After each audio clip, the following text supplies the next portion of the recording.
Hi there, I'm Evan. And I'm Mark. And today we talk about Mark's giant ego. And why Evan's success is all attributed back to me.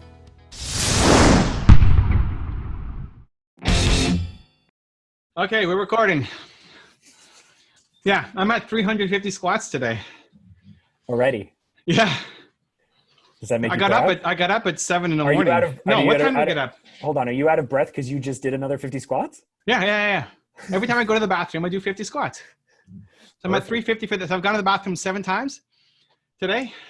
Let me think here. Hold on. I did my workout this morning. I did 7 sets of only 6, but I did it with a 70-pound weight for goblet squats, and then I did some other stuff. So I probably did about 100 squats, but they were weighted, very, very heavy squats. Yeah. I'm not allowed. With a bicep curl mixed in there. So body weight only. Yeah. So anybody listening, it's not a Herculean effort. The 350 body weight only squat. So I'll probably end up this might be my most squat day. We woke up at 5 to 6. You woke up early because you were up when I texted you, which surprised me. Yeah, I slept in the day before. Mm-hmm. Woke up at 9 almost. That was awesome. And then I woke up early today. So yeah, 5:55. Anyway, so there's a lot of bathroom breaks in there. 7 times, 50 squat. This will be a 500 squat day plus. I'm excited. I don't think I've had a 500 squat day plus. Welcome to the Southern Food Podcast. Mark Drager in the house, ladies and gentlemen. Let's get to the point. Evan Carmichael in the house. This is a podcast, so welcome to my house, right? Right. Okay. Great. Or no. However you want to roll, man. I'm good. Anyway, I have a few different ways that we could take this podcast. None of them are right or wrong or any of this. I'm just feeling so many different things. Christ. I'm just feeling so many different Mark. things right Pick. This is not Mark. This is indecisive. Pick something and let's go. Fine. Pretty much the definition of indecisive. I could go many ways. That's the starting point of indecision. So go. Yes. Okay. So here's the thing. Yes. I'm happy right now. Great. I'm happy. Okay. Last year we've been talking about high five that up. Life. Celebrate. There it is. Virtual high five. Yeah, I like it. Okay. And so this is what worries me or scares me a little bit is Evan only really loves to dig into a topic when I'm working through it and he feels like he can help me. And I was listening back to last week's episode where we helped Louie, and I was like, that was a good episode. That was a good episode because there was so much love. There was so much positivity. There was breakthroughs.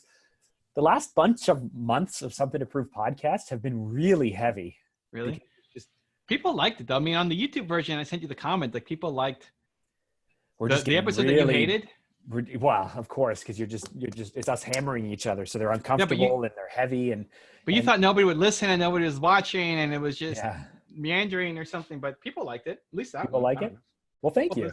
They could comment. Listen, for everyone who's listening, for everyone who participates, for everyone who comments, for everyone who watches on YouTube, I don't know if you're just watching something, but I see the stats and whatnot, and it means so much to me that people are along for this ride with us. But I'm in a really good place this week. I'm proud of our team. I had a huge breakthrough on Tuesday. I locked myself in my office for 6 hours and finally fixed a really important part of our business up here, at least, and on paper. Nice. I realized that I'm, I don't know if we've talked about this on the podcast, Evan, but I have this theory about 1s, 2s, and 3s, right? Yeah. 1s, everybody talks about doers and thinkers. I used to think in terms of doers and thinkers, but it's actually not even that simple. I think that there are level 1 people. There are people who are really good at getting tasks done. And then level 2 people are people who are systems or process focused, and they're really good at making environments for other people to do really good tasks. And then there are level 3 people. Those level 3 people are really big picture thinkers. And we all have a little bit of this, but there's going to be something we're not good at. And I realized a few weeks ago, maybe even a few months ago, that I live very comfortably in level 3 or very comfortably in level 1. I will come up with the idea or I will do the idea, but don't make me sit down and help you figure out how you are going to do the idea. I can't collaborate with people very well. Okay, I'm I'm going to come up with the idea and someone's going to do it or I'm going to do it. And that's it. I'm a level 1, level 3 person and I suck at level 2. And that's been holding the business back. And so when I had this breakthrough, on Tuesday, I got so excited about it. It's level 3 thinking. It's next level thinking. It's conversations that we've been having for 7 months, and me finally combining every single little bit and pieces of it into this is who we are. This is what we're going to do. This is how we're going to structure the company. This is how we're going to have conversations. This is how we're going to think. This is how we're going to report to clients. This is how we're going to build the agency that Mr. Carmichael, crazy Carmichael, will want us to have. All right. And then because I'm like, hey, I'm just a level 3 person now. I'm just a big picture thinker. I brought Louis in. I brought Alex in, and I said, this is what I want to do. Wait. Is this after you locked yourself in the room for 6 hours? Yeah. This is amazing. Yeah, so I locked myself in my room for 6 hours. I love this so much. I tried 7 different ways to make this thing work, and the one that was the scariest is the one where I was like, this is the answer. Hold on. Did you have to, I just love this so much. This is great. Did you have to like not let people in? Did you put a sign on the door or something? I closed the door. Yeah. But people needed you. You're not just free for 7 hours on a Tuesday. It was like 6. It was like 6. I drove into work that day, and I realized that after my 9 a.m. call, for some reason, I had nothing booked the entire day. And nobody interrupted you? Just sat there and you're locked out? Oh, so that's I stopped at 10:15 and answered a few emails, but I emerged at like 2 or 2:30 and walked over to Alex's desk and said, "Can I run something by you?" And he's like, yeah. And he wanted to schedule a time. I was like, no, now, come right now. Okay. What time do people get in normally? I get in at 7. Louis is already there. Most people arrive around 7:30. Some people come in around 8:30, but we start pretty early. All right. I'm not as excited about the story, but it's still good. Why? Well, because I wanted people to be like trying to find you. They know you're in there. And then like, I would put a sign on the door to say like, big idea coming or something, just to freak people out, right? People are like, Louis is gonna freak out. He sees like genius is coming. I didn't even schedule it. Like I didn't put anything in my calendar. Anyway, I didn't respond to any emails. I had music playing in my office with the door closed. I like the curiosity. Curiosity is part of the brain. Yeah. Okay. Anyway. I'll work that in next time. Big things coming. Big things coming. Anyway, so I grab Alex and I say, "Can I run this by you?" And as I'm walking back, I'm like, "Louis, you better be in this meeting too." And then I walk them through the idea. And I go, "Guys, this is Mark being level 3. I need you guys to be level 2 and 1. First, is this possible? Is what I want to do even possible? If it is possible, how do we do it? How do we make it happen? How I'm now challenging. A level 3 never asks, is this possible? That's not level 3 thinking. Level 3 is this is possible. This is happening. Now level 2, figure out how to do it. What's your quote? What's your quote? The unreasonable man. What is it? All progress depends on the unreasonable man. That's level 3. That has been rolling around. You don't remember what it was. It's just a feeling. Oh, I remember how I feel. I remember how I feel. Exactly. You don't remember the words. You remember how it makes you feel, Mark. I do. Yeah. Okay. Because there was another conversation that happened yesterday where everybody thought I was being unreasonable, but I wasn't. I was being the most reasonable thinker. So I feel that way all the time. Welcome to my life, dude. Yeah. So I came up with this really big idea on how we would do reporting. You so crossed over to the dark land. It's amazing. Alex got super excited about it. And I turned to him and I was like, is this not the type of company you want to work for and help me build? And he's like, yeah. I'm like, great. Yeah. So then so I found out this morning that he went out to try and see who else is doing what we want to do the way we want to do it. Wait, what was Louis' reaction? Louis, well, dude, Louis hasn't slept for 2 days. He's so excited. Great. I love it. He jumped out of his seat. He said, this is the only type of thing that you should be working on. I don't know why, like you should not be working on anything other than this stuff. He told me that I was Nostradamus and then I'm 2 years ahead and everyone else will be copying us. And he was super thrilled and excited. But truthfully, this is stuff that you and I talked about last May. So last May, where at the Top Leadership Academy? No, on like Sunday morning call type things. Oh, okay. Great. Yeah. So Alex went out and tried to find other companies or other technology that can help us do this. He said that he found, I think, one company in Holland who's kind of to help you do what? That you're a 3 and you need 2s and 1s? No, sorry. The type of system that I've developed. What's the system? Do you want me to get into it? Well, okay. Anyway, so Alex is finding research. Okay, whatever. Keep going. So I came up with a really big idea. I challenged the team to say, how do we make this happen? Okay. So he went then to see, is anyone else doing this? How are they doing it? He's following the PHA, right? He's trying to see if it exists. Yep. Okay. If it's And out it there. does. I haven't even launched the PHA with him or the NTA with him yet. And he just instinctively went to do it. Okay. And he came back and he said, Mark, nobody's doing this. He's like, I found one company in Holland who's kind of doing something like this, but he goes, we're up here and they're down here. Okay. That was his response. So anyway, I'm thrilled. I'm thrilled this week. So far, no major disappointments, nothing bringing me down. We're trying to get super fast. There's been a few projects where last week we felt like, I think, a day behind on something. And so the team rallied and now we're a week and a half ahead. They've gone so above and beyond. We're getting ready to launch Evan's new campaign. So exciting. So like literally all I can do in this episode is report back that after a year, we've been doing the podcast, I think for a year now, a year and a week or something, who knows? But after a year, I feel like I'm happy. Great. Yeah.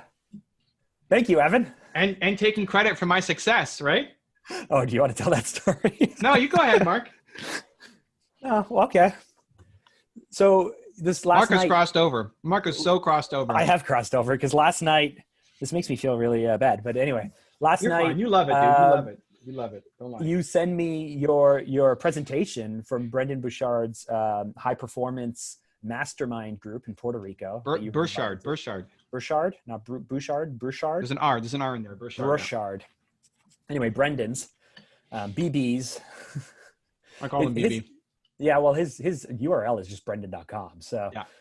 He must be used to it. But Bouchard, his event. Anyway. Bouchard. Jesus Christ. Bouchard? Not Bouchard? Yes, Bouchard. Yes. I'm sorry, Brendan. I'm sorry. Anyway, you were at this man's event and you sent me the presentation at like 8:15. I was like, I started to watch it and I was like, oh, I can't watch this. It's going to keep me up. I gotta get ready for bed mode. And then this morning I put it on and it is so good. Wait, did you watch from the start or from 51 minutes? From this. Oh, from the whole thing from the start? Last night I started to watch it and then I stopped. And then when you told me to go to the 50-minute mark, I just went there and watched that. Yeah. And then that was started great, texting you and it started pulling me again. It started pulling me so out great. of my night routine and getting me excited. Okay. So I was like, and no, then I got to. This morning you started from the beginning? This morning I started from the beginning. I watched it. And Evan, you're so good on it. So when you are on stage, when you're on Instagram, one of the biggest things that I think has always been hard for you is that you're like so next level. You're so advanced. You're like, we're all here feeling and doing things. And you're like so far above that you seem superhuman. Dr. Tess, right? Like tries to break through your rough shell because you're not really like the most vulnerable person because you just crush all of these things. You spot it, you crush it.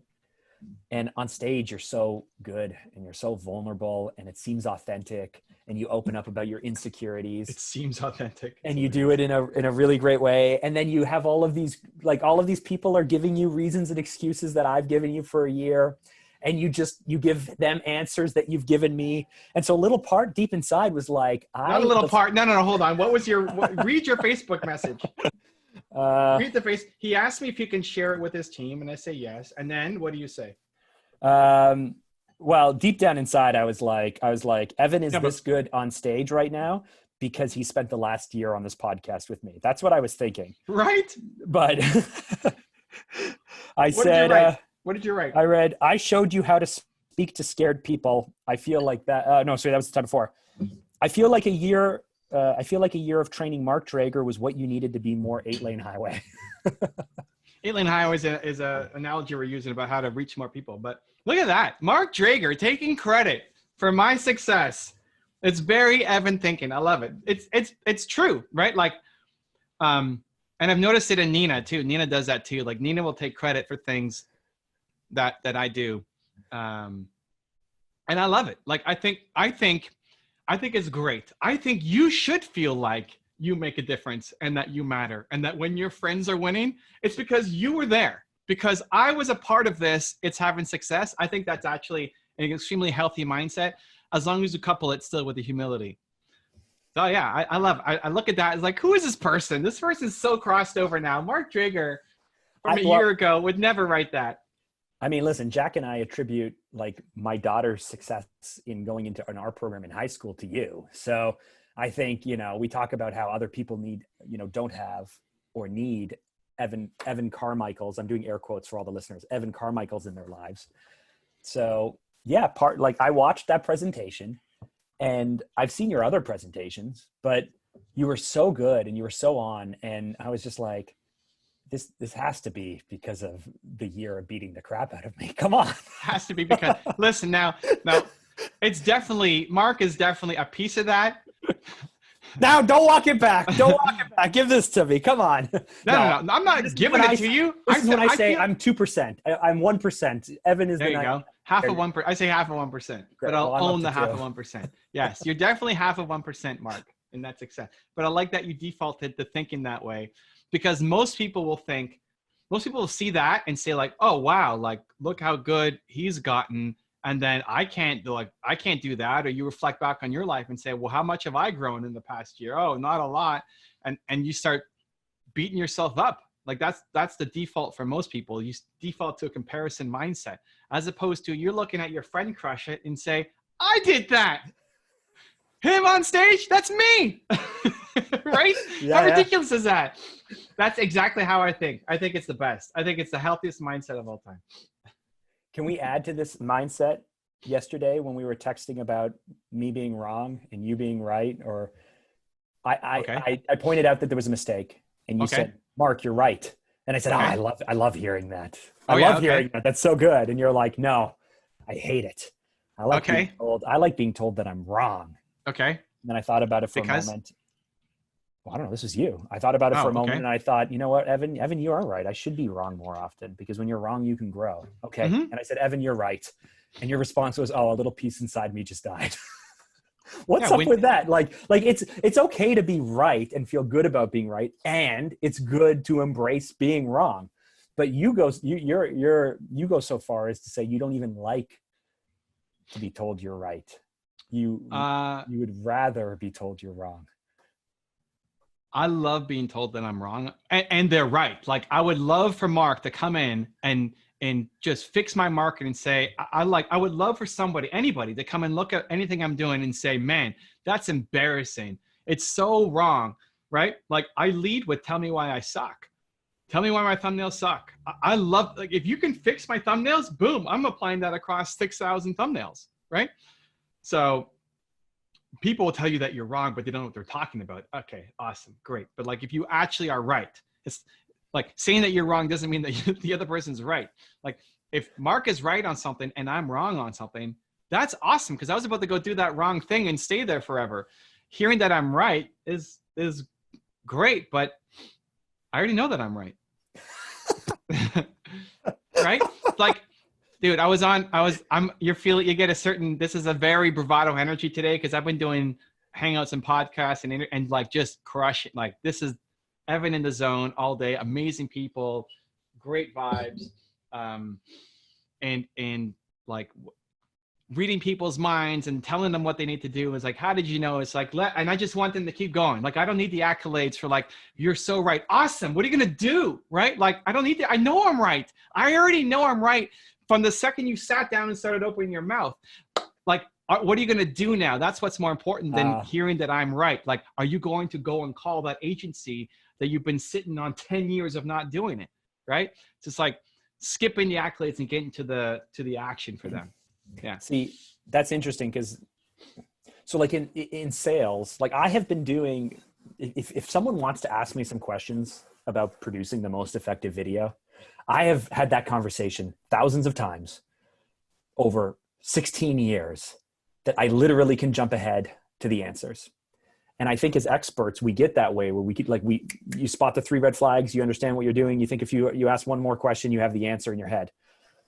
But part of being that fast robs the person that you're with from the opportunity of arriving there themselves or of even just keeping up with what you're saying and what you're doing. Do you ever balance that or you don't care? I thought you were going to go somewhere else. Really? I don't Where really did you think I was going to go? I thought you were going to say robs them of the ability to appreciate what you've done and give gratitude and thanks in the moment to get there by themselves. Like, why? Well, because a lot of times, listen, if someone's coming to you and they're like, oh, Evan, you're so, then yeah, okay, get them there, make the change happen. Thank you so very much. But if you're really trying to guide someone there and they're on the fence and they're not sure if it's right or wrong or this or that, then you can tell them what to do, but you either have credibility or you don't, or you can help ask the right questions, help them experience that answer and have them come to the natural conclusion themselves that you wanted them to arrive at. Sure. And then now they own it. There's a sense of ownership over the outcome. Sure. I mean, and we've done that. Like there's been times where you write to me and you want an answer and I try to like, no, I'm not giving you an answer. Yes. That's still a very brutal way to get there. Yeah. Okay. But it's like learning how to deconstruct it.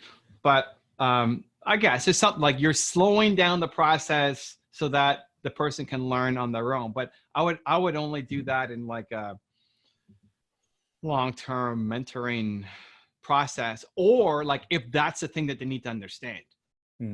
Like the result isn't what they need to get, it's the process that is broken. Like they don't understand the process, and so they need to understand the process so they can apply the process out a million times after.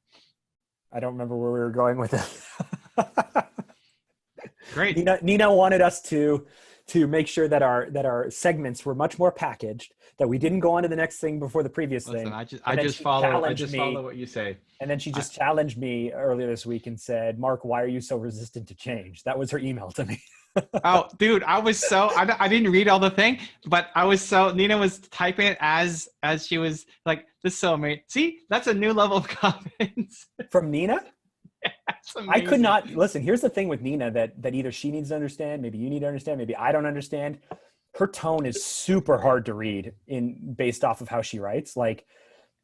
And I can never really tell what's happening. So yeah, but you have to separate the execution from the courage and willingness to act, right? Like the intent, and even if it was read wrong, like even if somebody doesn't understand like if you wrote something and the person doesn't understand or misread it, didn't understand the context, whatever, the courage and willingness to act is the thing that needs to be celebrated, not the actual execution of the advice or whatever is given off, right? Like, sure. It's amazing.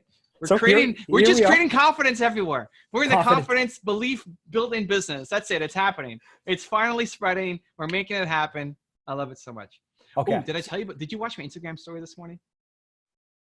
Can I divert this for a second? Yes, but let's do it as a chunk. So say that again for me. Jesus Christ, Mark. Did you watch my Instagram? This is for Nina. This is for Nina. Nina wants it to be packaged. Listen, you're okay. Hey, Evan. Okay. Didn't something come across your Instagram feed this morning? Tell me about it. Oh my God, Mark. Don't be fake, okay? I'm leaving the show if you're going to act like that. Did you watch my Instagram feed this morning, my story?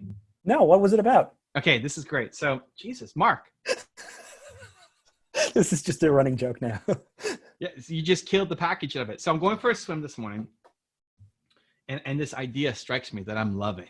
I got to make an animation video on it or something, but it's coming. So while I'm swimming, I got my head down, my goggles on, and I'm like power driving through, and boom, it hits me. A new model, the 5 stages of personal growth. Okay, 5 stages of personal growth. See if I can remember it, because it's been a crazy day. So stage 1 is complainers. That's where most people are. Like most people hate their life. They just complain. They don't believe in a better future, blah, blah, blah, blah, blah. Awesome. Okay. That's like 98% of the people you know. Great. Phase 2 are the dreamers. Okay. And the difference between the complainers and the dreamers is the belief that they could make something. Belief that there's a greater world for them, but they don't do anything. They're afraid to share. They speak up and like they get pounded on. And so they're just stuck constantly dreaming, thinking, watching content, but never actually taking any action, right? Phase 3 is the wannabes. And the wannabes is the dangerous step where most entrepreneurs live. You're wannabes. What that means is you're starting and you're stopping, and you took the courage to start, right? You're doing something, but it's inconsistent. You're not following through. You give yourself I deserve a break today. I deserve to have this time off, right? As soon as it gets hard, you quit, you move on. You find a reason why you can't do it, right? You had a bad start to your day, so you throw away the whole day, and then tomorrow you're going to start up again, right? That's where most people live. And here's the problem. This is it. This is the realization. If you think about it on a spectrum, like 1, 2, 3, this is phase 3, right? You graduate from complaining, complainer to, what was the second one? Dreamer to wannabe. Perfect. It's an evolution. The wannabes think they're doing a fantastic job because the people around them are the ones and twos, are the complainers and the dreamers, right? Mm-hmm. The people who are telling you that you rock, that you're awesome, that you're crushing it, you need to slow down in life because you're just doing such a great job. They're complainers and dreamers, people with lower standards than you, and it keeps you being a freaking wannabe. And that's most people. Most people have a business, entrepreneurs never get to become a high achiever because they're stuck in wannabe mode because the people around them keep them there. Because you think you're amazing, patting yourself on the back. Meanwhile, you suck compared to what you're capable of. Right? I'm loving it. Like wannabe session is, the wannabe is the killer zone. That's the, I need like like the animation has to be like some breakthrough. I think we should work a tiny bit on the definitions and the names, but I hear you because I feel like I've spent the last 10 years in wannabe land now. Why don't you like the name? Which name don't you like? I think you're giving too much credit to the dreamers. They think it's possible. I think dreamers dream. But even watching the videos and going to the conference and learning about mindset is already a step ahead of what most dreamers are. Most dreamers dream. The reason why home and garden television is so popular is because people would much rather watch someone else do the work than do the work themselves. Sure. So I think you have to take a little bit of that, like self-help, I'm watching videos, I'm fixing my mindset, and give that to the wannabes. I think you're giving too much credit to the dreamers. The dreamers mean you haven't done anything. You're dreaming, you're watching stuff, you're consuming, you shifted, and I have to put that in the model. The shift in consumption, we're complaining, you're consuming entertainment, your dreamers, you're consuming education, maybe, but you're not applying it. Okay. So you might be going to an event, you pat yourself on the back for going to a Tony Robbins event. Awesome. What are you doing? Nothing. You're a dreamer. Okay. You're stuck in level 2. So what's the level above wannabes? That's the breakthrough. You got achievers. And achievers, why Nina came in and is laughing. Why are you laughing? What am I looking at? Nina. Nina. You're laughing. You just broke the block of content. I don't know what's happening right now. We were on a really good run and you just interrupted the block of content for IG. She can't hear you. Be quiet. Stage 4 is achievers. And achievers do it when it's hard. Achievers expect it to be hard and do it when it's hard. But for the wrong reasons, right? Possibly. I don't, like, intent doesn't matter as much as like you're doing it when it's hard. Like when your morning schedule gets thrown off, you're still going to go off and do the thing. And then the last one is the high achievers. And there's no step after high achievers because then you're perfect. But high achievers isn't perfect. Where now you're doing things when it's hard consistently and you're proud of your effort consistently. Yeah. But the real breakthrough is the wannabes. Most people think they're achievers when they're really just wannabes because the people around you are complainers and dreamers and think you're doing a great job. Meanwhile, somebody needs to tell you that you suck with love. Yep. And that is what Evan has spent the last year doing to Mark. I'm so excited, dude. You should see my scribbles. Go back and watch my IG stories. It's going to be up. Oh, it's up. It's going to be up for the next 24 hours. For anyone who's listening, you should see how big Evan's smile was on his face. Oh, I was so excited. Yeah, that was a big breakthrough. Like, I need to end this swimming to go up and write this thing down right now.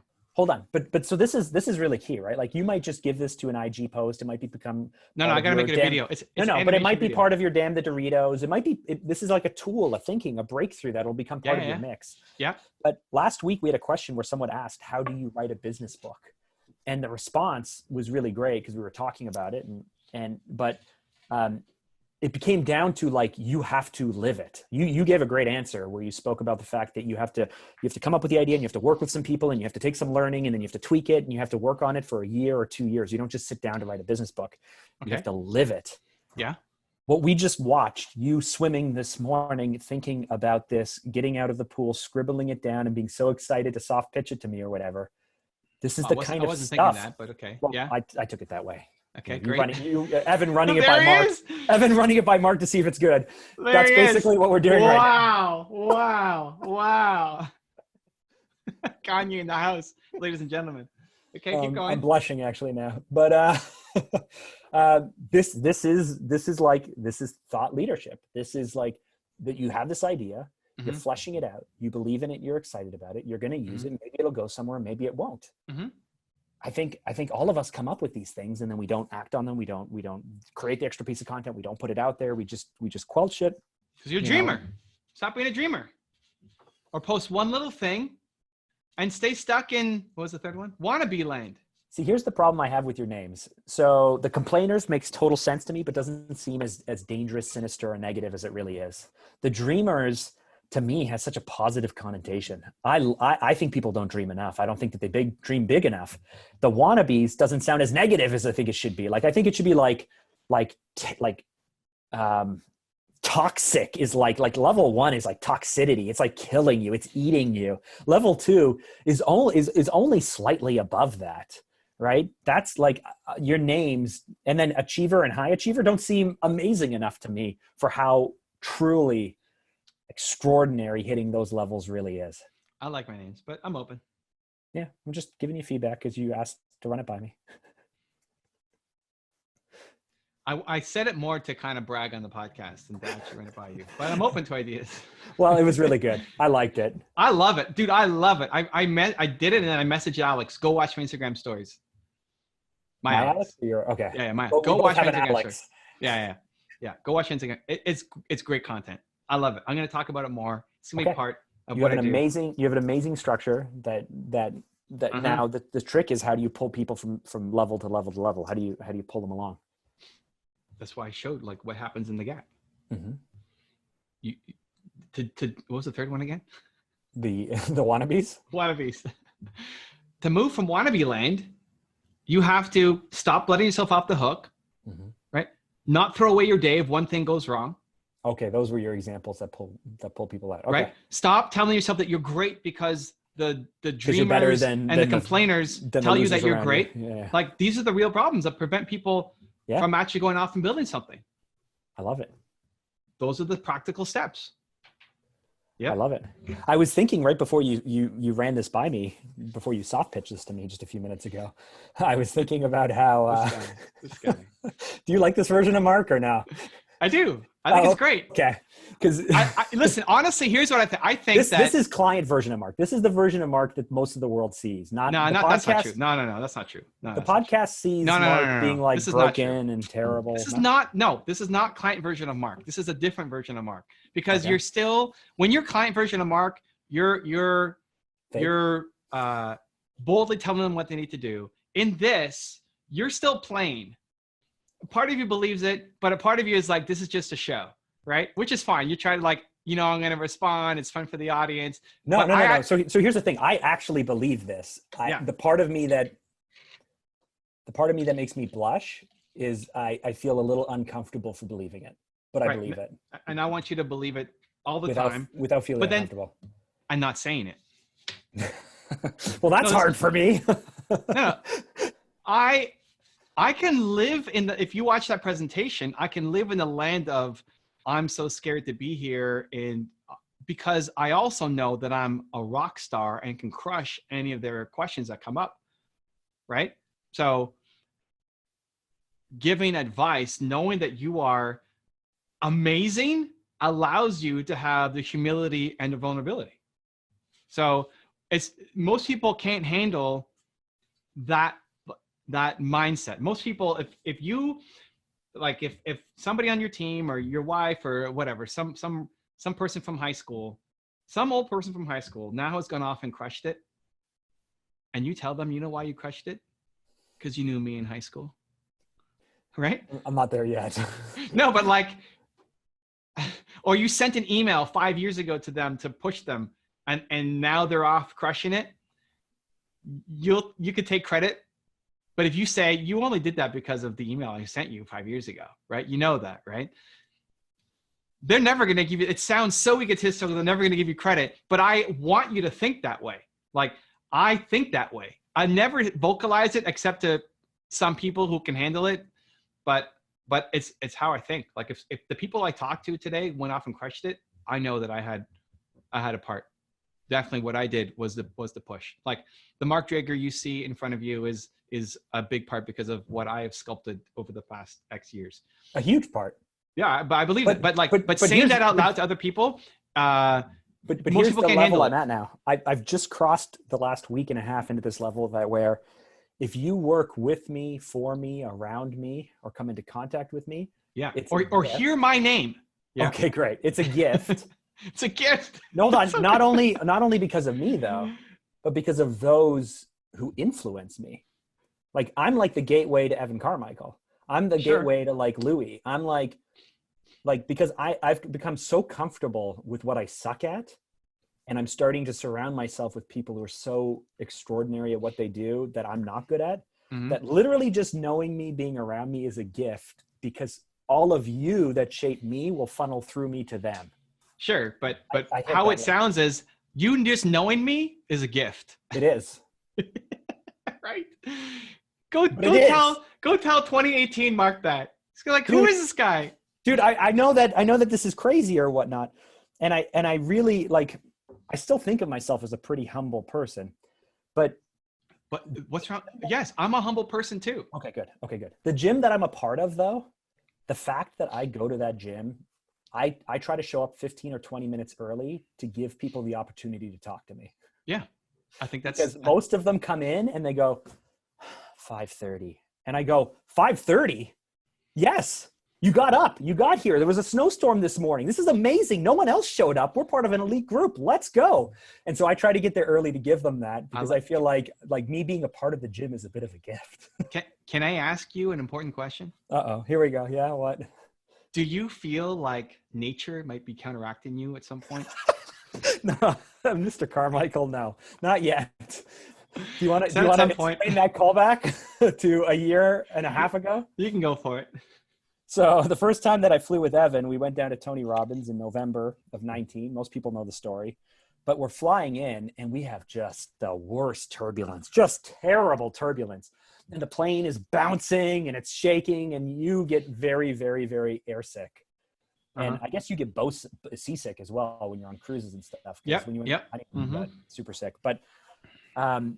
And I've had terrible luck in travel. Like my flights get delayed, canceled. There you go. Yeah. That's where we're going with this. He turns to me. Evan turns to me on the flight, and I'm trying to chit chat with him, and he's like, "I can't talk to you right now." But I find out that Evan has terrible luck in travel. Like they're getting canceled, they're getting storm delayed, they're getting diverted. They got to go here, they got to go there. Bad turbulence. And then Evan goes, Mark, I just really think that when I land in a place, I'm just bringing so much positivity, so much belief to that place that Mother Nature is trying to keep me out. Counteract. It's like balances. If good comes in, there's got to be the other side. Yeah, and I don't fully believe that, but I want to believe that. So I used to really struggle with your confidence and ego because it really irked me. I know. It used to bother me, and then I would try to right size it without being too negative, but your positivity would just force me to go really pessimistic and really negative, back in Mastermind, years ago. And I'd have to bite my tongue because I would want to just ground your positivity, but I couldn't do that without going really negative. And I still didn't want to do that because I realized how terrible it sounded and I didn't really believe in it. But you just hated yourself. That's all. Okay. Well, so this is great. If anybody is hating on your positivity, they hate themselves. It has nothing to do with you. You didn't hate my positivity. You hated Mark Drager. Sure. Yep. Sure. And now look at you. Well, and this might be short-lived, but more than anything, we're stair-stepping, right? We're stair-stepping up, and there's going to be hard times, and there are hard times, and maybe tomorrow I won't feel as good, but at least today and for the last few days, I have the taste of it, and I'm still pushing more and more and more positive. But the question I had for you is, out of this whole year of things that we've been working on, because it's been a year. Jesus Christ, I don't know. Okay, keep going.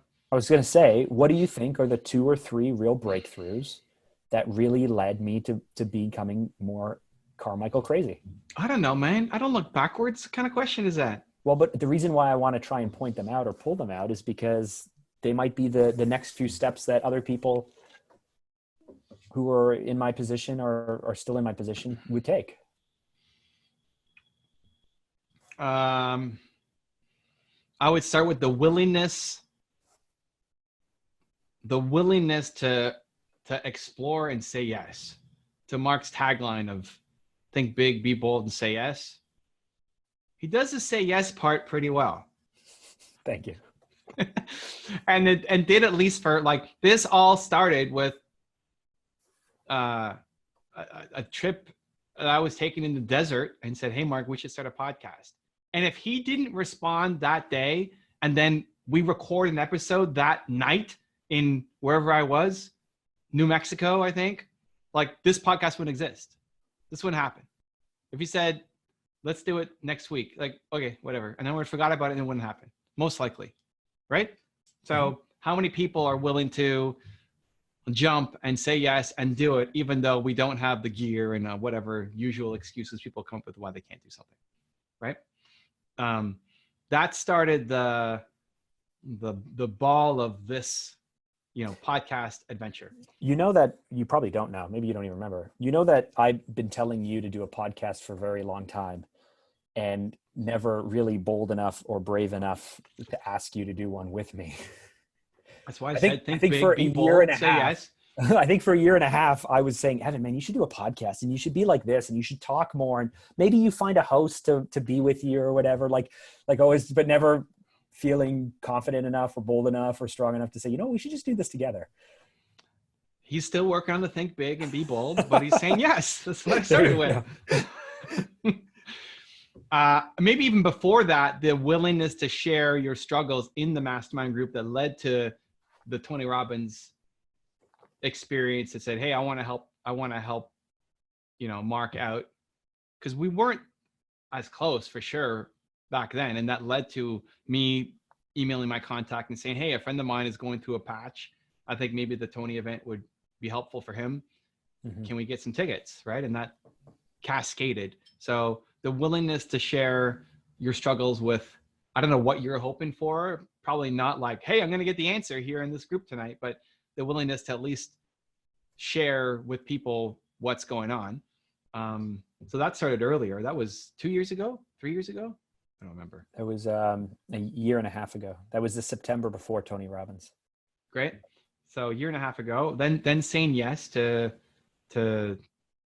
everything, like saying yes to the podcast and saying yes, most things. Like some things I got to really push down Mark's throat to make happen. But for the most part, did you do your videos today, by the way, the retake? Yeah. Great. So, like Mark will sometimes question things like, just do it. Just trust the process and do it instead of finding reasons not to do it. Right. And everybody's resistant. Everybody doesn't want to change. But I was defensive resistant. Yeah, Mark can be very defensive. And then but now I feel like I'm crushing the defensiveness a little bit. And now I'm just more like questioning resistant. And even sometimes when you tell me to do stuff, I even just run the conversation that we're about to have in my head. And I go, I'm going to end up doing it anyway. Let's just go. Let's just go. Just do it. Just trust it. Great. Like, when has it been so wrong? So the willingness to do it, to say yes, was super good. Like from the podcast all the way down to all the other, I can't remember all the other challenges, or like, Mark, you should try this, or Mark, do this, that led to changes. What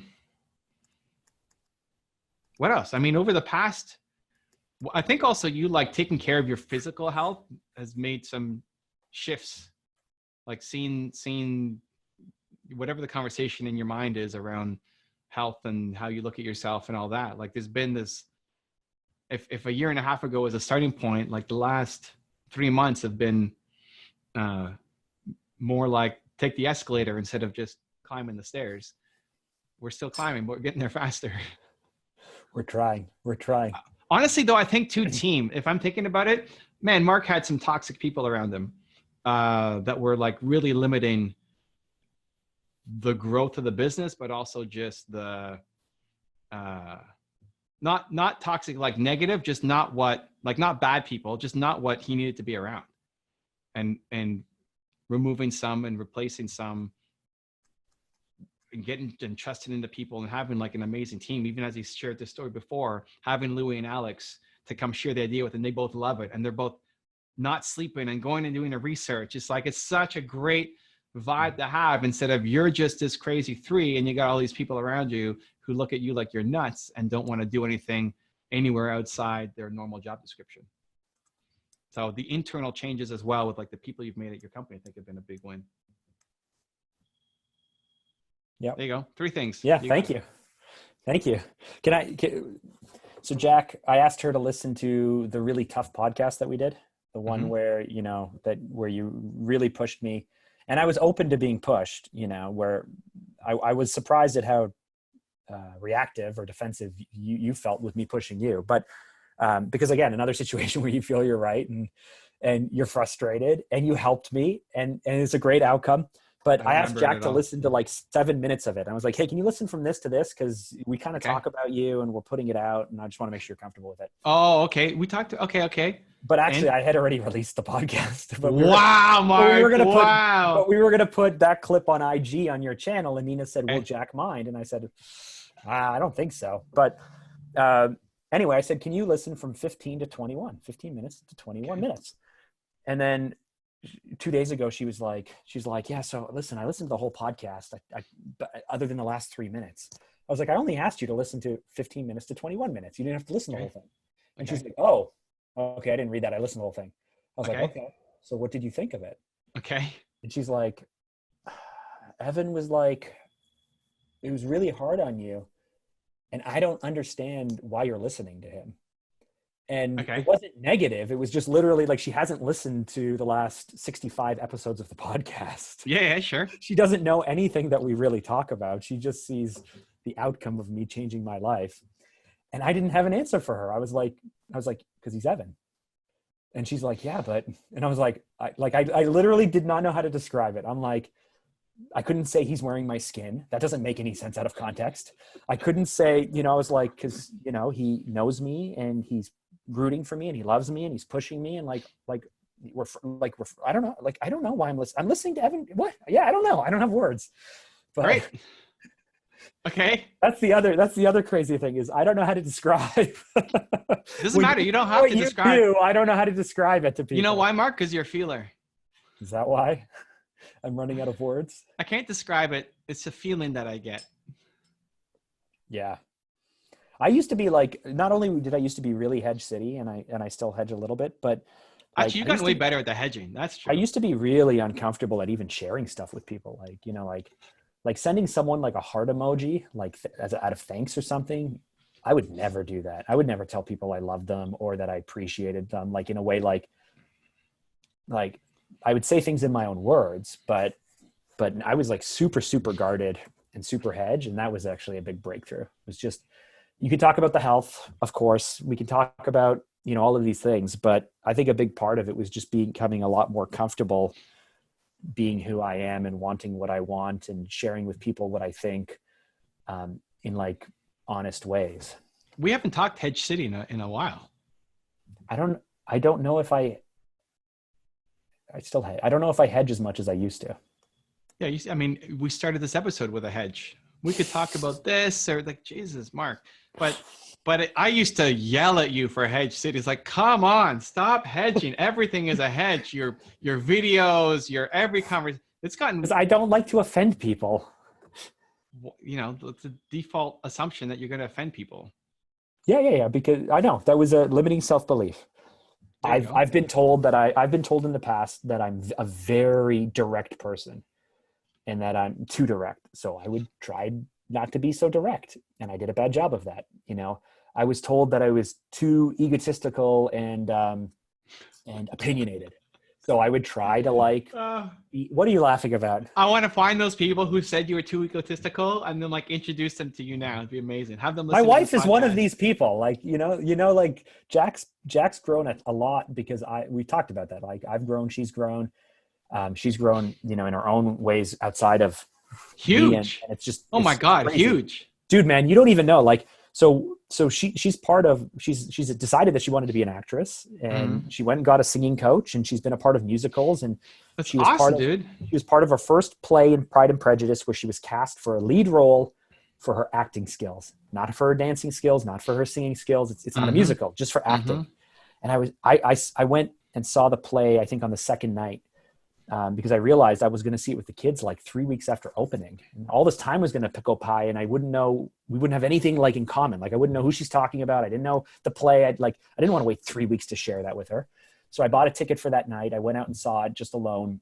And I was so proud and blown away that in like a year and 3 months, I think it took her to switch from not doing it to suddenly being like on our third show. And she also got cast in this other thing, and she's balancing all this stuff. She's out 6 nights a week doing all this crazy stuff. But we went to the cast party, and I like looked around, and I was like, these are all her people. Like, it's not me bringing her to my thing. She's bringing me to her thing. Yeah. So I worked really hard to not like dominate conversations or like be too Mark. So, cause I was like, these are her people. And the guys were doing arm wrestles, and I don't know. Anyway, there's nothing confidential about this. Anyway, the guys are doing arm wrestles, and they know that Jacqueline's becoming a physical trainer, and that she's really big in the gym. And one of the guys was like, "Hey, Jack, we're going to take you on." And she's like, "Sure." So she got down on the floor. She did the craziest arm wrestle with this guy and beat him. And everyone on the cast was cheering her. Everyone on the cast was cheering her name. And nobody wanted the dude to win. And she ended up beating the guy. And I was like, I had this moment where I'm like, I am watching something that is like really special and unique that I'm going to remember for a long time. Nice. Because not only would I not have been there 3 or 4 or 5 years ago, she would not have been there. We would not have been doing that. None of that stuff would have happened.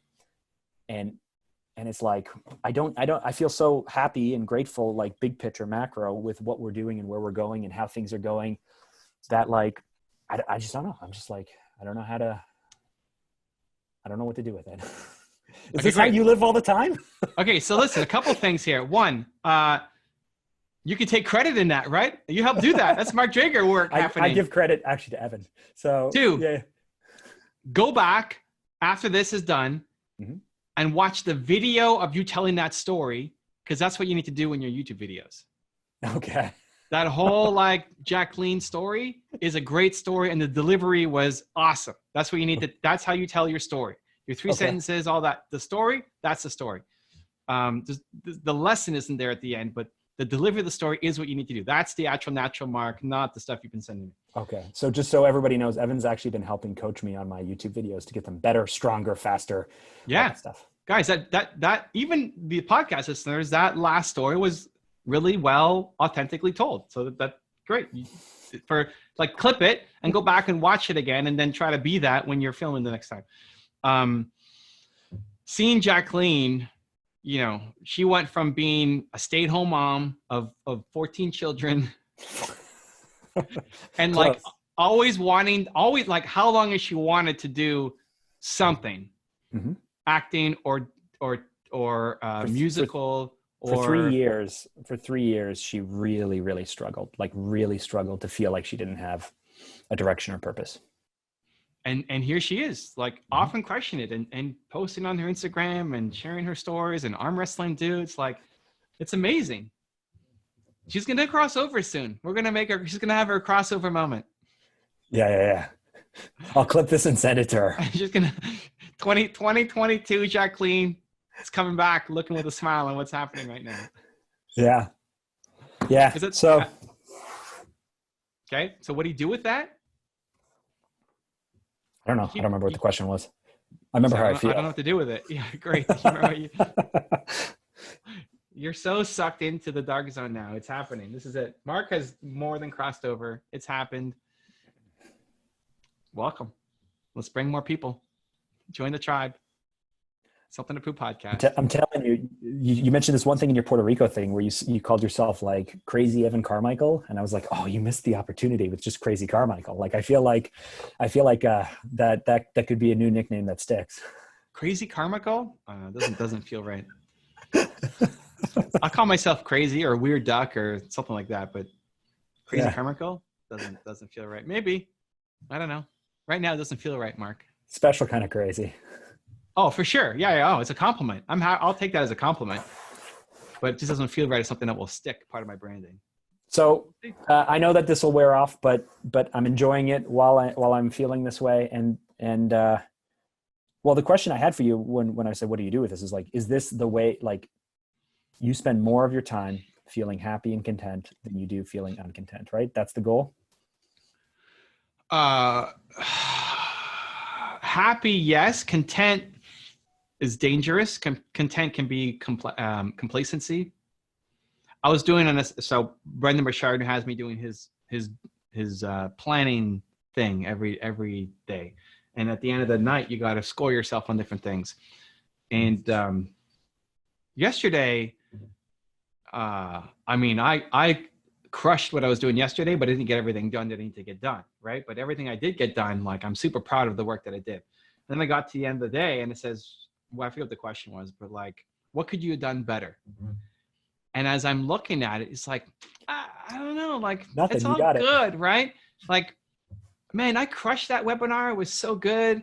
My deck for my presentation next week is going to be insane. I really like did a good job on the stuff. I could beat myself up for not doing the book video ad that Mark wanted, but like I'm super proud of my effort for what I did. And then I got pissed that I didn't have. I just wrote down like should have played bigger. Vague. You didn't have a real thing. No, but that's the real thing. The real thing is like that. If I crushed it, it's all on just okay stuff. Like I need to be doing, I don't know what the next thing is, but I need to be doing that and not be satisfied with just crushing these little things in front of me right now. So what I did was not actually the best use of my time. I should have been doing something bigger. I don't know what that thing is, but if I just think that what I did was awesome. So I was frustrated I didn't have an answer. So not content, right? Like I don't want to be content because then at least I interpret it as complacency. Happy, yes, in most moments, right? Stuff's going to happen. Great. Inspired, hopefully, get inspired swimming, come up with great ideas. Encouraging, belief, all that stuff is the default land where I'm living. But not content. At least my definition of it. Evan, thank you very much. Your time, your focus, your love, your push, all of that stuff. I don't want to add up how many hours it's been over the last year. And a lot of, listen, the greatest thing to come out of the Something to Prove podcast is the evolution of Mark Drager. That's the greatest thing to come out of this entire podcast. There we go. We've documented it for. Yeah. So you're going to show your grandkids. Amazing. So should we? There's going to be all 4,000 grandkids. Or are we done? What? Can we keep going or are we done? Oh, okay. Yeah. Good. All 4,000 Dragers watching right now. Yeah. Speak to all my grandkids. This is the evolution of Mark Drager. There's a song called it starts with this is the evolution of, I think it's Robin Thicke. Who's Alan Thicke's son? Yeah. Robin Thicke. Sure. So it got turned into a salsa song and it starts with, this is the evolution of Robin Thicke. And then it goes into this crazy fast song.